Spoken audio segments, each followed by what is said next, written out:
nosotros vivimos ahora en una democracia, no vivimos en una teocracia. Sí. Es decir, antes la persona que cometía adulterio, por ejemplo, Tenía- según la ley tenía que ser apedreada. Era Tenía que morir. apedreado. Tenía que morir. Tanto el adúltero como la adúltera tenían que morir. Así.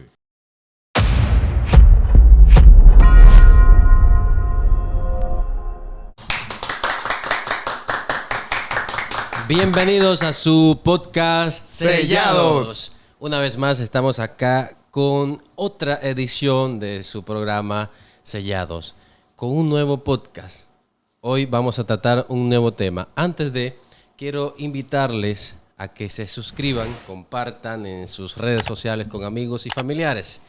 También les quiero agradecer por abrirnos la puerta de su casa o donde usted se encuentre. Muchas gracias. Estamos aquí con un invitado hoy. Sí, nuestro invitado es el pastor Kevin Flay. Bienvenido, bienvenido, Kevin. Muchas gracias, un placer estar con ¿Cuánto ustedes una vez tiempo, más. hermano, de no verte? ¿Cuánto tiempo, verdad? Un gusto tenerlo aquí, pastor. Muchas gracias, Dani. Un placer. ¿Cuál es el tema que traemos hoy, Dani? Sí, el tema de hoy se trata básicamente acerca de conocer un poquito acerca del pecado. En la Biblia se habla mucho del pecado y sabemos que el pecado no es bueno. Entonces vamos a Sí. conocer un poquito el pecado, su consecuencia, qué afecta a nuestras vidas y cómo podemos solucionar ese problema. Se suele comparar el pecado con todo lo malo que sucede, con todo lo malo que hacemos o con todos los errores que cometemos. Hoy vamos a descifrar un poquito acerca de la palabra pecado y en sí lo que significa pecado. Kevin. Muy bien, el asunto del pecado es que nosotros creemos que nuestros actos determinan el pecado. Es decir, a mí me hace pecador o yo soy pecador por lo que yo hago. Y si nosotros entendemos eso, podemos tener una comprensión errónea de lo que es el pecado. Porque muchos citan ese texto famoso de Primera de Juan, capítulo 3, versículo 4, que dice, escuche lo que dice: todo aquel que comete pecado quebranta también la ley, pues el pecado es quebrantamiento de la ley. La palabra griega para pecado es hamartía. Y esa palabra pecado, muchos citamos ese texto y lo citamos, es casi cántico. ¿Qué es pecado? Infracción de la ley. Pero la realidad es que el texto específicamente, cuando dice quebrantamiento de la ley, es anomía. Anomía es una construcción de una palabra. Dos palabras. A, nomos. Nomos, ley. A, sin, una partícula negativa. Es decir, lo que quiere decir el texto es una persona que vive sin ley, que vive sin el gobierno de Dios. Entonces, el pecado no solamente es lo que yo hago, sino lo que yo soy. Es por esa razón que el salmista en el Salmo 51 dice: en pecado me concibió mi madre. Es decir, el egoísmo viene arraigado desde que nosotros nacemos. Por lo tanto, el pecado no solamente son acciones, es lo que yo soy, mi naturaleza misma. Ok. Entonces, básicamente, ¿qué es el pecado? El pecado, te lo voy a decir en una Porque frase bien... el versículo dice que es transgresión de la ley. Correcto. Pero, ¿qué ley? Exacto. Entonces, literalmente el texto lo que quiere decir es: todo aquel que comete pecado quebranta la ley de Dios. Pues el pecado es quebrantamiento de la ley. Pero en realidad no es el hecho de hacer un acto y quebrantar la ley, sino estar sin ley, vivir sin ley. Y te voy a citar a un autor bastante conocido que se llama Morris Benden, que fue un pastor de la iglesia adventista, y él escribió en una de sus citas que decía: yo peco porque soy pecador. No soy pecador porque peco. Dice: yo peco porque soy pecador. No soy pecador porque peco. Es decir, mi naturaleza, lo que yo soy en esencia, es lo que me hace pecar. Exacto. No son mis actos lo que me hacen pecador, Es lo dec- que me da condición. Es decir, soy pecaminoso. Exactamente, o sea, es mi naturaleza. Es por esa razón que en Génesis dice que, Génesis 6:5, que el hombre es inclinado a hacer el mal. La Biblia no dice que es inclinado a hacer el bien. Es inclinado a hacer lo malo. O sea, la naturaleza, los pensamientos, dicen otras versiones, es inclinado a hacer el mal. Ok, o sea, yo, para descifrarlo un poco, A ver qué piensas. yo cocino porque soy cocinero. Yo construyo un edificio, una casa, porque soy Constructor. constructor. Yo peco porque soy pecador. Exactamente. Es tu naturaleza. Viene arraigado en tu esencia misma. Entonces, ¿qué sucede cuando uno peca? Cuando yo hago un acto pecaminoso, es decir, cuando quebranto la ley, ¿qué sucede? ¿Qué puede sucederme a mí? Vendría siendo como consecuencias del pecado. ¿Cuáles serían las consecuencias del De mi pecado. Isaías, si mal no recuerdo, es el que dice que vuestra iniquidad, vuestra maldad ha hecho separación entre Dios y vosotros. Cuando uno peca o cuando uno comete una infracción, viene una consecuencia. Se separas de Dios, dicen algunos. Hay otro autor que dice que no, que uno puede vivir cometiendo errores, pecando, pero la comunión con Dios no se separa. Tal vez eso en otro tema lo vamos a abordar. Okay. Pero la consecuencia específicamente la encontramos en Romanos capítulo 6, versículo 23, que dice, porque la paga del pecado es muerte. Punto. En resumidas cuentas, la Biblia dice, la paga del pecado es muerte. Gracias a Dios que el versículo no termina ahí. Y dice, pero la dádiva de Dios, o sea, el regalo de Dios es vida. Vida. Vida eterna. Vida. Pero las consecuencias no cambian. Las consecuencias del pecado es la muerte. Así es, la muerte. Pero no la muerte eterna. Sí, yo he escuchado que dicen por ahí que básicamente que la consecuencia del pecado es separación de Dios. Ajá. Pero básicamente como que la muerte es separación de Dios. Se queda como un poquito ambiguo, Sí, ¿verdad que sí? Al decir que solamente es separación de Dios, falta algo más. correcto.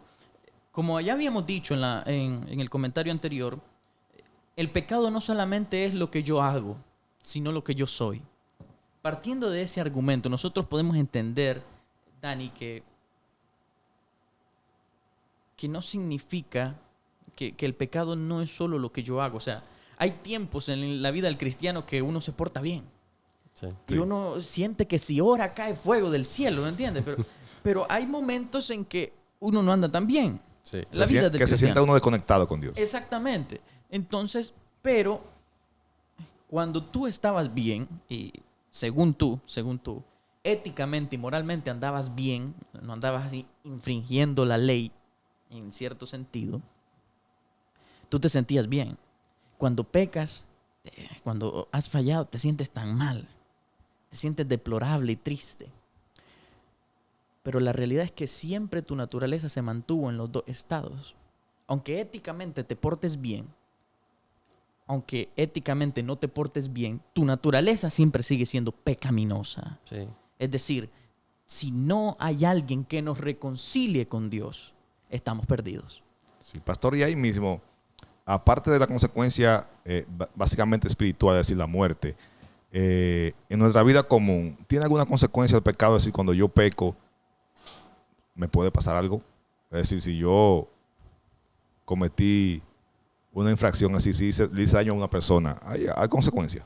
Pues depende del pecado que se cometa. Claro, claro. Porque nosotros vivimos ahora en una democracia, no vivimos en una teocracia. Sí. Es decir, antes la persona que cometía adulterio, por ejemplo, según la ley tenía que ser apedreado. Era Tenía que morir. Tenía que morir. Tanto el adúltero como la adúltera tenían que morir. Así. Por lo tanto, eso en una teocracia. En una democracia, ahora el adulterio es considerado en poco. Así que depende del pecado. Pero para los cristianos específicamente, cuando incurren en ese tipo de faltas, es triste y doloroso. Porque se dañan hogares, se destruyen familias. Y sobre todas las cosas, la autoestima y el amor de la persona cae profundamente.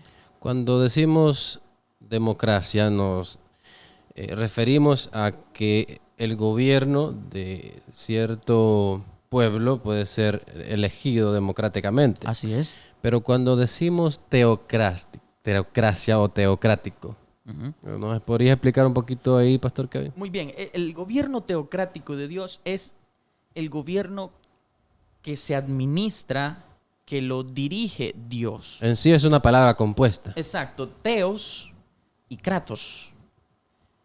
Poder, Dios. el poder de Dios, pero refiriéndose a la idea de gobierno. Exacto. Entonces, al final, la teocracia de Dios funciona de manera que Él mandaba su mensaje a través de profetas.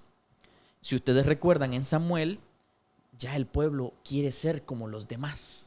Y entonces le dicen, hombre, nosotros queremos ser como los demás naciones que tienen rey. Y ahí es donde comienza a El ponerse cambio. un cambio de estado. Es decir, de ser un gobierno teocrático a un gobierno monárquico, donde hay un monarca, hay un rey. Monarca. Así que, Dani, en resumidas cuentas, lo que tú me has dicho es, con respecto a los pecados que nosotros cometemos, sí, claro, traen consecuencias a nivel social. Y como nosotros, miembros de una institución, de una iglesia, y en manera personal, nos afectan profundamente nuestras emociones, producen el alejamiento de muchos seres queridos y diferentes tipos de pecados afectan. Es decir, afecta las relaciones entre las personas, entre las parejas, los amigos, los Sin duda familiares. alguna. Afecta, ¿verdad que sí? Sin duda alguna. Sin Ok. duda alguna. Entonces, en esa misma línea, también afecta nuestra relación con Dios. Ah, por supuesto, por supuesto. Mira, hay cierto debate porque hay un pastor que ya murió, se llamaba... ¿Cómo se llamaba este caballero? Marvin Moore. Marvin Moore, en su libro Cómo vencer el dragón que todos llevamos dentro, él dice que nosotros podemos tener comunión con Dios a pesar de nuestras fallas. Y él explicaba lo siguiente, se lo voy a explicar fácilmente. Víamos que una semana en la vida de el señor Pérez, de Luis Pérez. Ojalá ningún Luis y que sea Pérez no esté viendo, no crea que es de él. Pero, por ejemplo, si tú vives en comunión con Dios, pero tú estuviste el sábado todo el día estuviste en comunión con Dios, pero el sábado en la noche te peleaste con tu esposa y te reconciliaste hasta el lunes en la tarde. Entonces, si nosotros creemos que cada vez que pecamos, nuestra relación con Dios, nuestra comunión con Dios se corta, si creemos bajo ese argumento, yo restablecí mi relación con Dios hasta el lunes en la noche. Pero yo llegué de la casa, Luis Pérez llegó de la casa, y los niños andaban haciendo ahí relajo, y yo los regañé y los maltraté y les dije 4 cosas. Los niños se ofendieron y se fueron ahí llorando. Yo ofendí a mis hijos. Corté nuevamente mi relación con Dios. Muy bien. Yo hasta el miércoles me vuelvo a pedirle perdón a mis hijos, a hablarles y todo. El miércoles de mañana. Pero el miércoles de noche me llama mi jefe y me dice, a Luis Pérez en este caso, lo estoy contando como en primera persona. Sí, sí. Me llama mi jefe y le dice, mira Luis, ya tienes el proyecto que yo te dije hace como 3 semanas que me lo dieras. Luis no ha avanzado nada en el proyecto. Entonces, sí, claro, jefe, por supuesto, ya casi lo tengo listo. Miente. El mentir es pecado. Miente y dice, sí, jefe, ya casi se lo tengo listo. Cuando en realidad no ha comenzado el proyecto. Vuelve a pecar. En la mañana le pidió perdón a sus hijos, restableció su relación con Dios porque lo hizo con sus hijos, y después en la noche vuelve a cortar su relación con Dios. ¿Por qué? Porque le mintió a su jefe. Hasta el viernes de noche le dice, jefe, mire, la verdad que no tengo nada y aún no he avanzado. Vuelve a restablecer con Dios su relación. Entonces el autor dice, o sea, es decir, al final, en una semana, Luis tal vez tuvo como unas 6 horas de comunión con Dios directa, en que no pecó. Cuando mucho. Exacto, cuando mucho, ¿me entiendes? Entonces, ese es uno de los Sin argumentos. contar los pecados de ignorancia. Imagínate tú. Entonces, al final, ese es un debate que se tiene. Porque Sí. hay unos que dicen, sin santidad nadie verá al Señor, citando al versículo famoso. Pero la realidad es que no son nuestros actos los que nos condicionan. Somos lo que nosotros somos. Nuestra naturaleza misma son los que nos llevan a Somos a ser. pecadores. Exactamente. ¿No será que la división que habla aquí, por ejemplo, voy a leer a Isaías 59:2, dice, pero vuestras iniquidades han hecho división entre vosotros y vuestro Dios, y vuestros pecados han hecho ocultar de él su rostro para no oír.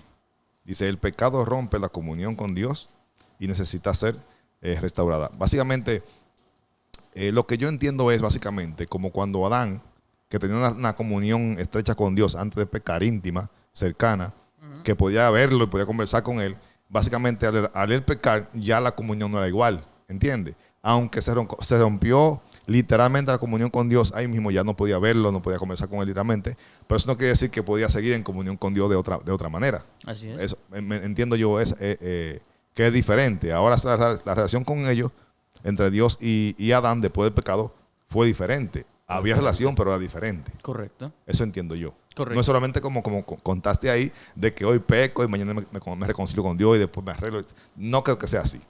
Me imagino que debe ser como Adán, que cuando antes de pecar tenía una comunión como nosotros que estamos aquí cerca con Dios, conversaba, compartía, pero después que pecó ya era diferente. Ya tenía que hacer una cita, un appointment para ver a Dios y hablar con Dios. Sí, ya no era lo mismo. Excelente. Es Me interesante imagino. lo que me estás diciendo.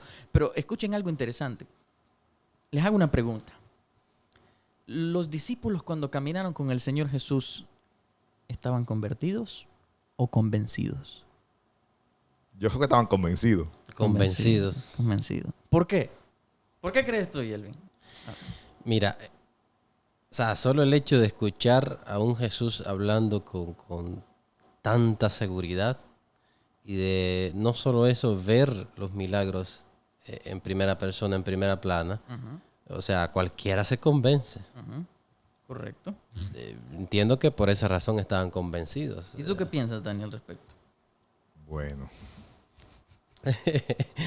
¿Convencidos o convertidos? No, yo creo que estaban convencidos, pero no convertidos, porque su actuar hubiese sido diferente.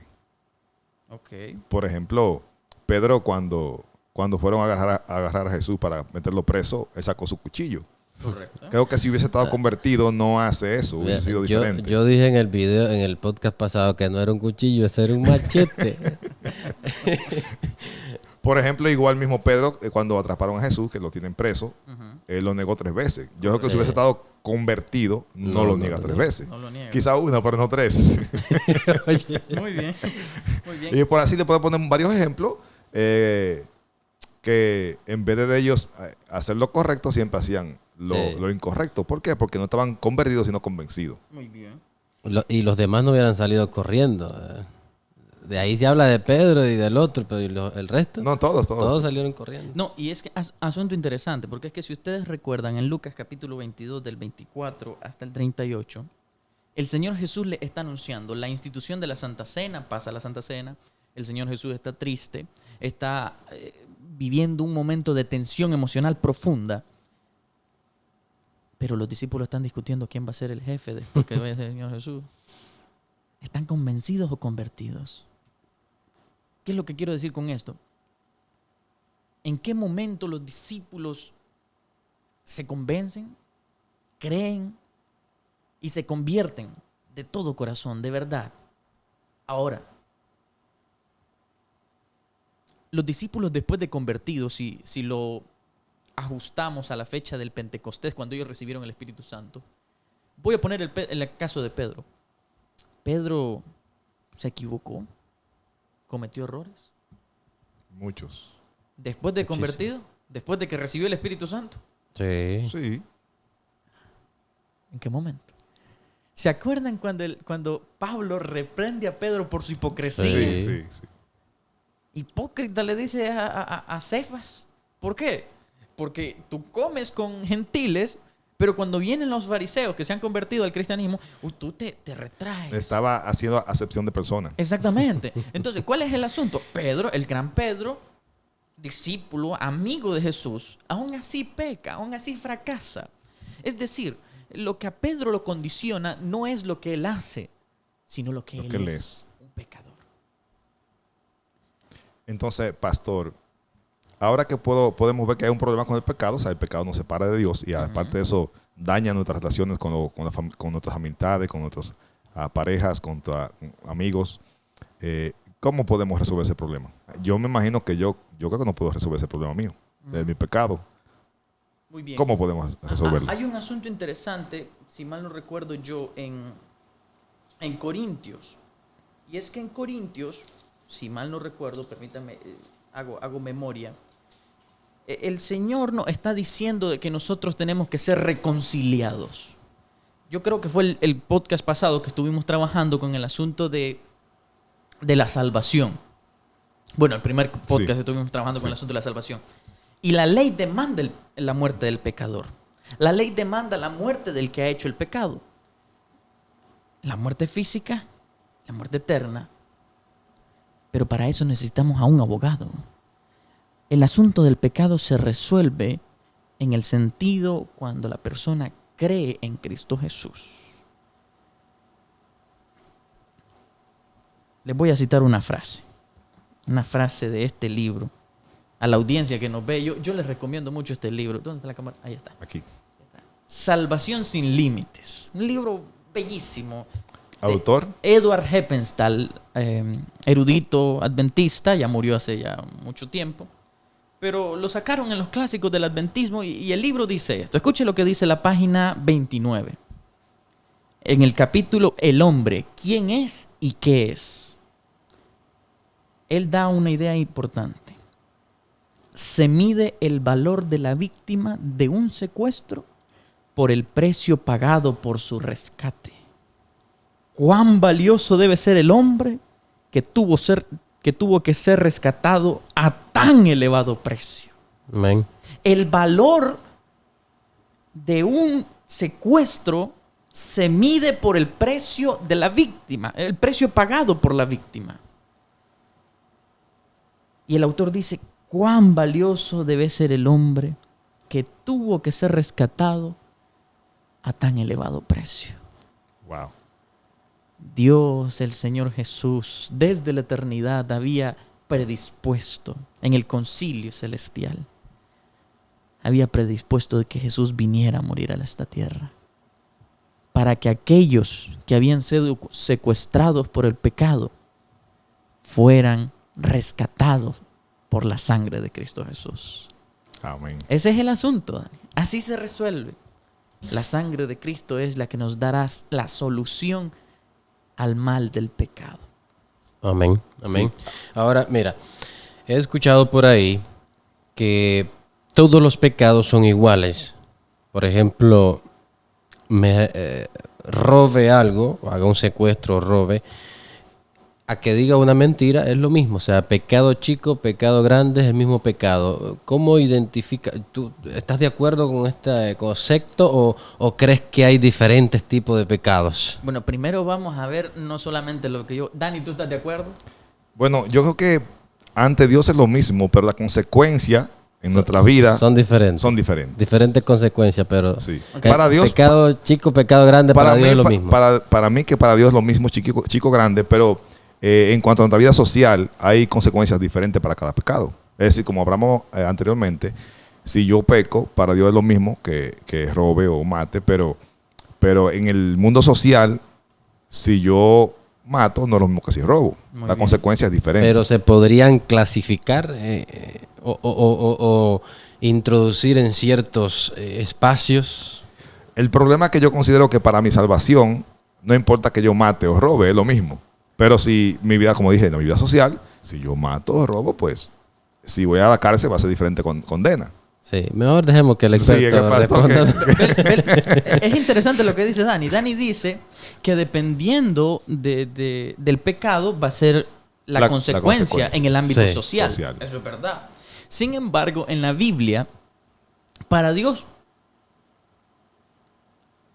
es más trágico, más difícil, no los actos que se cometen, sino lo que hay en el corazón. La intención. No, lo que hay en el corazón. Ok.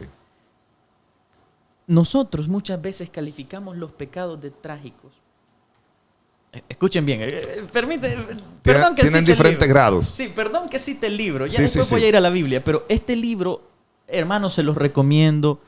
Cómprelo, búsquelo donde a usted le guste. Y yo le aseguro que si usted lo lee, lo estudia detenidamente, les va a gustar a ustedes también. Escuchen bien. Pero no es que te están dando algún porcentaje por No, él. me están dando algo. ¿Tú crees que...? No hay comisión, no hay comisión. No hay comisión. Ok. Yatpa no me da nada de eso. Pero yo se lo recomiendo, mis queridos hermanos. Esto es una cosa linda. Escuche, por favor.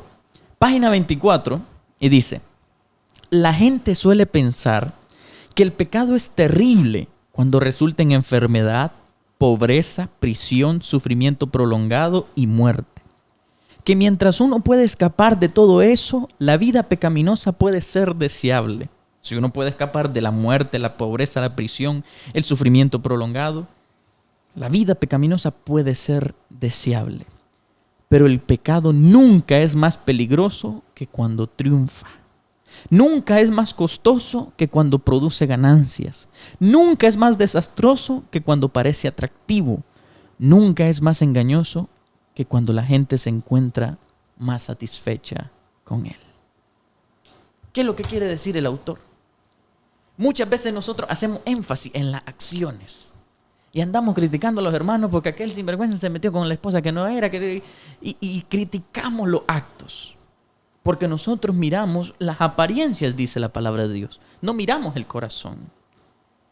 Pero el Señor mira con más misericordia a aquellos que han fallado en sus actos que aquel que guarda orgullo en su corazón, que aquel que guarda avaricia.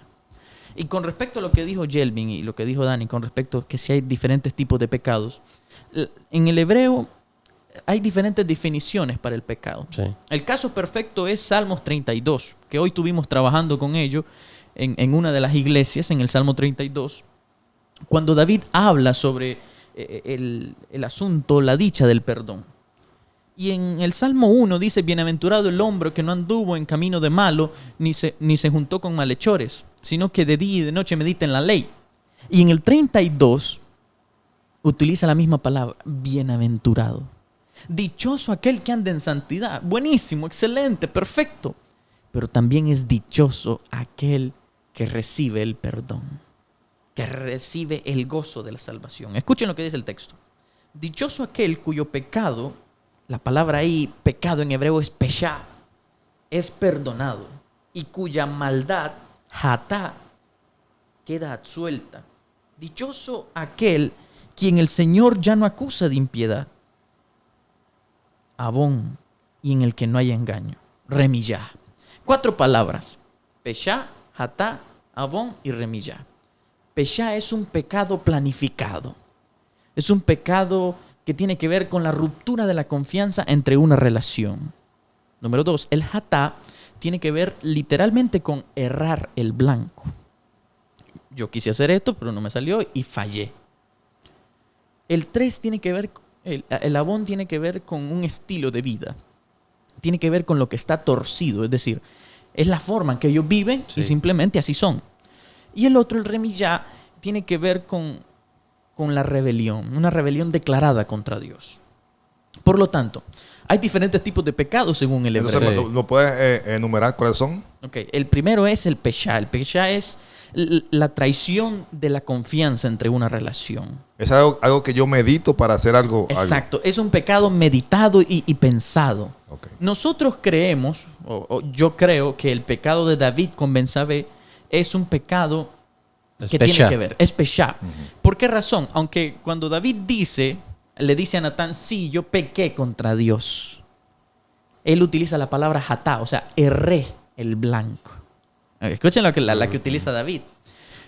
Pero yo creo que como David pecó con Betsabé, él no tenía planes de pecar. Vio a la mujer, la codició, sí. Pero ya después su pecado se convierte en peshá cuando él comienza a planificar cómo matar a Urías. Cuando traiciona la amistad de Urías.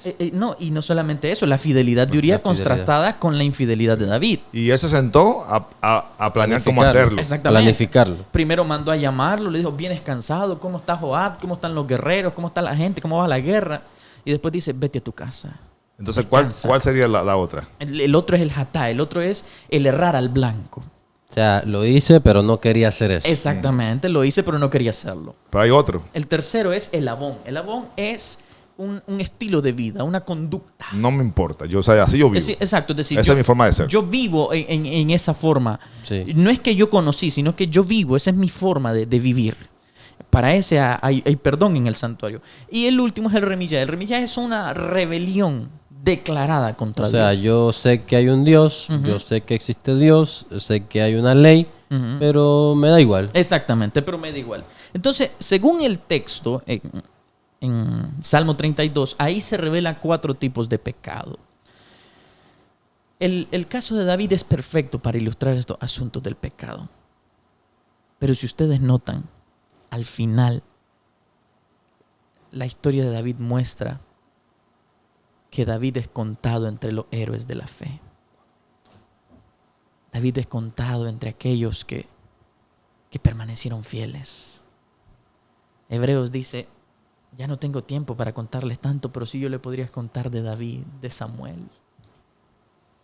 David, uno de los más grandes, pero también de aquellos que cayeron más profundo. Pero aún de las profundidades donde se encontraba David, la mano poderosa del Señor Lo lo alcanzó, rescató. sí. Lo alcanzó a dar. Amén, amén. Ese es el gozo de la Ese es el salvación. gozo. Ese es el negocio que nosotros tenemos que predicar. ¿Para qué vamos a vivir criticando? Tenemos que predicar el gozo de la salvación. Cuando David dice en el Salmo 51, devuélveme el gozo de la salvación. El privilegio, la felicidad de poder sentirme perdonado y sentirme salvo en tus brazos cariñosos. Amén. Pastor, yo tengo un versículo aquí, lo quiero leer para que usted me dé su opinión. A ver, Dani. Así en Hechos 3:19 dice, así que arrepentíos y convertíos para que sean borrados vuestros pecados. Es decir, para que mis borrados sean pecados, yo tengo que, dice aquí, arrepentirme y convertirme. ¿Qué es eso? Muy bien. Nosotros habíamos dicho en el primer podcast que hicimos que muchas veces nosotros creemos que el arrepentirse es vivir una penitencia, sufrir, llorar, arrepentirme en polvo y ceniza y hacer penitencia, ¿no? Yo les dije esa vez, me acuerdo, de que hay que ver las palabras. Las palabras son importantes en todo lenguaje y en todo idioma. Y la palabra arrepentirse en latín es penitere, de la cual proviene la palabra penitencia. Hacer penitencia por los pecados pasados. Sin embargo, el énfasis se coloca en la expresión emocional, el remordimiento, sentir remordimiento por el pecado. La pena por los pecados pasados, más que el motivo por el cambio básico de la mente y las intenciones. El autor dice de este libro, porque ahí saqué el concepto, donde el griego pide un cambio total en las actitudes y las motivaciones, el latín y el español subrayan el abatimiento del yo a causa del pecado. El griego dice metanoia, hermano, cambia de dirección. Si estabas fumando, deja de fumar. Si estabas adulterando, deja de adulterar. O sea, cambia de dirección. Si estabas quebrantando el sábado, pues deja de quebrantar el sábado. Eso es lo que dice el griego, Sí. en lo que fue escrito el Nuevo Testamento. Pero el latín dice, no, abátete. Penitere. Haz penitencia por los pecados, el remordimiento, cómo me siento yo de mal. Sí. Y hay gente que se abate tanto que no se levanta. Y la depresión queda tanto que ya no vuelven a la Sí. iglesia. Porque se sienten tan sucios, tan inmundos, que creen que la gracia del Señor no los puede rescatar de la situación que se encuentran. Y es complicado pensar eso porque entonces damos a entender que el sacrificio de Jesús no tiene tanto poder para llegar a eso. Exactamente. Y ese es el problema que muchas personas han caído. Muchos cristianos, muchos adventistas han dejado de ir a la iglesia. Entonces el texto dice, por lo tanto, arrepiéntanse, o sea, cambien de dirección y vuélvanse a Dios para que sus pecados les sean perdonados. Escuchen, dicen, cambie de dirección, pero no solamente cambia de dirección. O sea, si estaba fumando, no solamente deja de fumar, sino que vuelve tu rostro a Dios. ¿Ven? Esa frase, volver el rostro a Dios, está muy repetida en el Antiguo Testamento. Sí, Dime. pero solamente tengo que arrepentirme. O sea, eso, el yo reconocer que hice algo mal y ir ante Dios y arrepentirme puede eliminar mi pecado así por sí solo, porque entonces solamente pedir perdón y ya. Mira, Dani, O tengo yo que hacer algo o Dios hizo algo. mira, nosotros creemos que la justificación es la obra que Dios hace por ti y la santificación es lo que Dios hace en ti. Tú vas a cambiar la santificación, el proceso. es lo que Dios hace en ti. Pero primero, antes de la santificación, está la justificación. Lo que Él hace por ti. Y eso tú no puedes colaborar ahí. Pero dice la Biblia que la paga del pecado es muerte. Correcto. Es decir, yo pequé, yo debo morir. Correcto. Entonces solamente debo arrepentirme y ya estoy absuelto, ya estoy libre. O sea, si la paga del pecado es muerte, gracias a Dios el texto no termina ahí. Ah, ok. Pero el regalo de Dios, ¿cuál es el regalo de Dios? La vida eterna Sí, pero ¿a través de quién? de Jesucristo. Correcto. Entonces, el regalo de Dios, es decir, Jesucristo mismo, la paga del pecado es muerte, mas el regalo de Dios es vida. Vida. El Señor mismo dijo, yo soy el camino, la verdad y la Vida. vida. Es por esa razón que la clave y el negocio ahí, el clavo para este asunto es que usted se arrepienta, cambie de dirección y se vuelva a Dios. Entonces, si me arrepiento, no tengo que morir. Sí, ¿Por qué? claro, vas a tener que morir. Ok, ¿cómo Vas así? a tener que morir. Porque tu condición pecaminosa te predispone a eso. Porque recuerda que el pecado no es no solamente lo que yo hago, sino lo que yo soy. Ok. Mis pensamientos están inclinados a hacer el mal, no el bien. En pecado me concibió mi madre, dice la palabra. Por lo tanto, yo tengo que morir. Pero voy a resucitar si creí en Cristo Jesús. Amén. Amén. Entonces, Mira, ¿puede alguien vivir sin pecar? Y sí, es sí, la respuesta. ¿Cómo?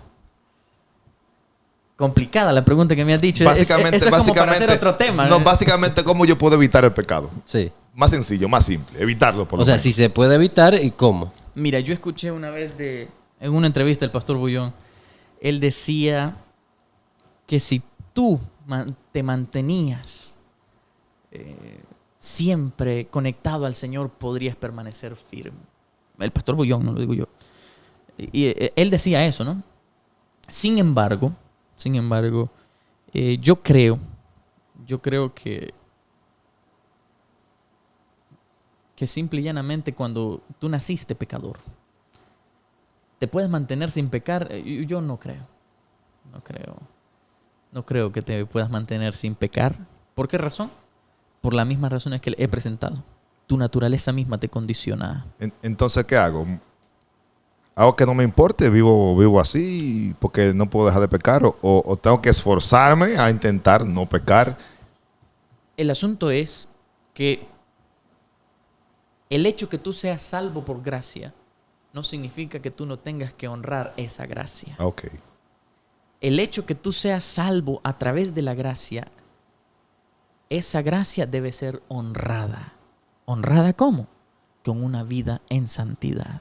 Amén. Pero Juan 15 nos dice que apartados de mí nada podéis hacer.